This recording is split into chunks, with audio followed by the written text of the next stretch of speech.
Fala, pessoas! E aí, tudo certo? Aqui é o professor Andrei e agora a gente vai falar sobre as glândulas hipófise, tireoide e paratireoide. E assim, além da gente falar das glândulas, a gente vai falar das glândulas, falar dos hormônios que essas glândulas liberam e falar das funções de cada hormônio. Então assim, vocês já sentiram que é muita coisa, né? Então eu preciso que vocês prestem muita atenção em mim. Deixa para copiar tudo no final, porque no final vai ter tempo, tá? Mas eu primeiro preciso que vocês entendam tudo para depois anotar qualquer coisa, beleza? E assim, vamos para a primeira glândula. Olha para cá. A primeira glândula é a hipófise. Lembrem que a hipófise é uma glândula que fica na cabeça, tá? É uma glândula lá do sistema nervoso central. E a primeira coisa que eu preciso que vocês não esqueçam é que essa hipófise ela vai ser dividida em duas partes. Eu vou ter a parte da frente da hipófise, que é mais desenvolvida, que é a parte que a gente chama de adenohipófise ou lobo anterior.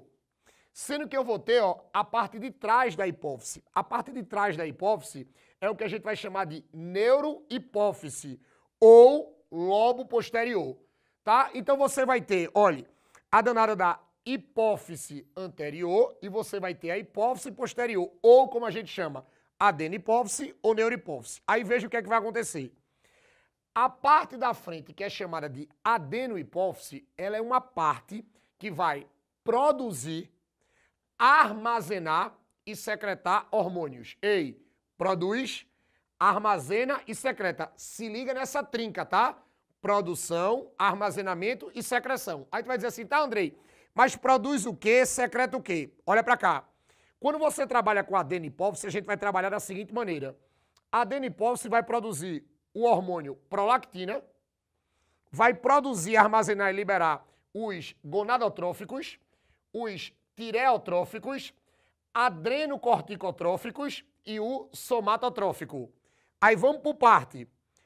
O danado do hormônio chamado de prolactina, ele vai ser responsável pela produção do leite materno, ou seja, ele vai estimular as glândulas mamárias produzir o leite materno. Tranquilo?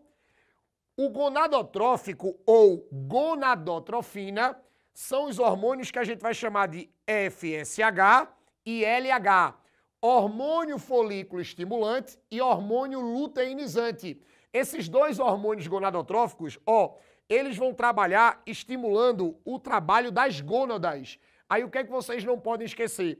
Quando a gente cita essa coisa de gônadas, você vai ter a gônada masculina, que é o danado do testículo, ou o danado dos testículos, e a gônada feminina, que são os ovários, beleza? Então, tudo isso estimulado pelo gonadotrófico. Depois eu tenho, tireotrófico. O tireotrófico, ele também é chamado de tireotrofina. Novamente, tireotrofina. Aí o que acontece? Esse hormônio vai estimular o trabalho da tireoide, vai estimular o desenvolvimento da tireoide, tá? Depois eu tenho o adrenocorticotrófico ou adrenocorticotrofina. O que é que vai acontecer?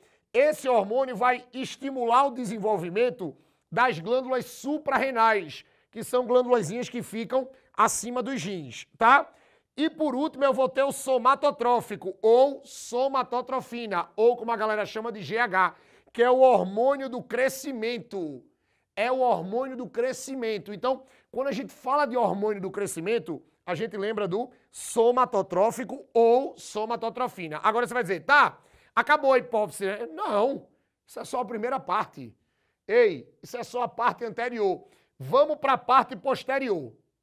Quando a gente trabalha com a parte posterior ou lobo posterior, vocês sabem que isso é a neurohipófise, eu já falei isso hoje. Aí o que é que eu preciso que vocês não esqueçam mais? Olha, a neurohipófise, ela é menos desenvolvida que a adenihipófise. E um detalhe importantíssimo sobre ela. A neurohipófise, ela não produz hormônio. É o que, Andrei? Preste atenção, tu não entendeu não? Ela não produz hormônio. Não, mas tá aí no teu esquema, Andrei. Ela tá liberando hormônios. Sim, eu sei que ela tá liberando hormônios. Mas veja, não é porque ela libera que ela produz. Para vocês não esquecerem isso mais nunca, a neurohipófise, os dois hormônios que ela vai liberar, que são os hormônios chamados de ocitocina e antidiurético ou vasopressina, eles não são produzidos na neurohipófise, eles são produzidos no hipotálamo. O hipotálamo produz a ocitocina e produz o ADH, que a gente chama de antidiurético ou vasopressina, e manda esses dois hormônios para a neurohipófise guardar. Aí, de acordo com a nossa necessidade, é que a neurohipófise vai liberando. Aí, o que é que vocês não podem esquecer? Olha, a danada da ocitocina, ela é um hormônio, presta atenção, que a gente tem mais estudos sobre ele voltado para a parte feminina, ou seja, voltada para a mulher. Porque o que é que acontece? A ocitocina vai estimular a liberação do leite materno, a expulsão do leite. Agora, não confundir com a prolactina, tá? A prolactina produz. Quem vai estimular a saída do leite, é a ocitocina. Então, um produz, o outro libera. E depois eu tenho, o danado do, e a ocitocina. Antes da gente chegar no danado do antidiurético, lembre que a ocitocina também vai trabalhar com as contrações do útero. As contrações uterinas, principalmente na hora do parto normal, para a saída da criança, também vai ser dado pela ocitocina, tá? Toma cuidado com isso. Agora, indo para o antidiurético, ou ADH, ou vasopressina, vocês não podem esquecer que esse cara aqui, ele vai atuar nos néfrons. André, mas o que é néfron? Olha, néfron são as estruturas responsáveis pela filtragem do sangue. Lembrem que nosso sangue é filtrado nos rins para tirar as impurezas. Os filtros naturais, são os néfrons. Aí o que é que o antidiurético vai fazer? Antidiurético. Ele vai lá no néfron e diz assim, essa água toda não pode ir embora na urina, não. Ele puxa a água para o corpo. Ele vai puxar a água para o corpo para que a gente não coloque toda a água para fora na urina. Então, quem vai controlar esse nível de urina, quem vai controlar esse volume é o antidiurético, tá? Não pode esquecer disso. Andrei, e se eu não produzir antidiurético? Se você não produzir antidiurético, você vai urinar mais do que o normal.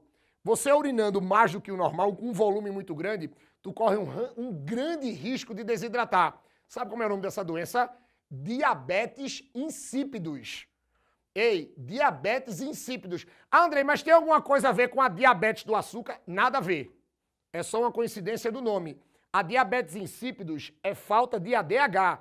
A diabetes mellitus é que vai estar relacionado com a insulina do pâncreas e com o açúcar. Não esquece desse detalhe, beleza? Aí assim, depois de tudo isso aqui, a gente sai da hipófise. Aí olha pra cá. Vê esse desenhozinho aqui. Quando a gente trabalha com essa glândulazinha que parece uma gravata borboleta que fica aqui no nosso pescoço, a gente está trabalhando com a tireoide. Mas o que é que eu preciso que vocês não esqueçam? A danada da tireoide, olha pra cá, ela vai ter 4 glândulazinhas inseridas nela. Essas 4 glândulazinhas inseridas na tireoide são as paratireoides. Então veja, eu tenho a tireoide inserida na tireoide, a gente vai ter as 4 glândulazinhas chamadas de paratireoides. Aí você pode dizer assim, tá? Elas produzem hormônio? Produz. Olha pra cá. A tireoide vai produzir 3 hormônios. O T3 ou triiodotironina, o T4 ou tiroxina ou tetraiodotironina. Eu sei que o T4 vocês adoram chamar ele de tiroxina, mas cuidado com tetraiodotironina, tá? E depois eu tenho a calcitonina. Aí como é que vai ser isso? Olha pra mim. O T3 e o T4, eles trabalham no nosso corpo na regulação do metabolismo de forma geral. Quem trabalha regulando, presta atenção, regulando o metabolismo do corpo é o T3 e o T4. Agora, vê o nome desse cara. Calcitonina. Calcitonina, tu lembra de que sal mineral? Cálcio, né? Cálcio, né, menina? Então, olha pra mim. A calcitonina da tireoide com o paratormônio produzido nas paratireoides são 2 hormônios que controlam o nível de cálcio no nosso sangue. Porque o que é que acontece? A gente tem que lembrar que a principal reserva de cálcio do corpo são os ossos. Quando você coloca cálcio para dentro do corpo, quem vai pegar, presta atenção, quem vai pegar o cálcio do sangue e depositar nos ossos é a calcitonina. Por isso que a gente chama ele de hipocalcemiante. Hipocalcemiante, hipo, pouco, ele diminui a quantidade de cálcio do sangue, porque ele tira do sangue e coloca no osso. Aí vem o paratormônio. Quando você precisa de cálcio, aí o paratormônio vai lá no osso e tira o cálcio do osso. Quando ele tira o cálcio do osso, ele tira do osso e joga no sangue. Tu há de concordar comigo que quando eu jogo cálcio no sangue, eu aumento o nível. Aí o paratormônio vai ser aquele hormônio que a gente chama de hipercalcemiante. Hiper, muito.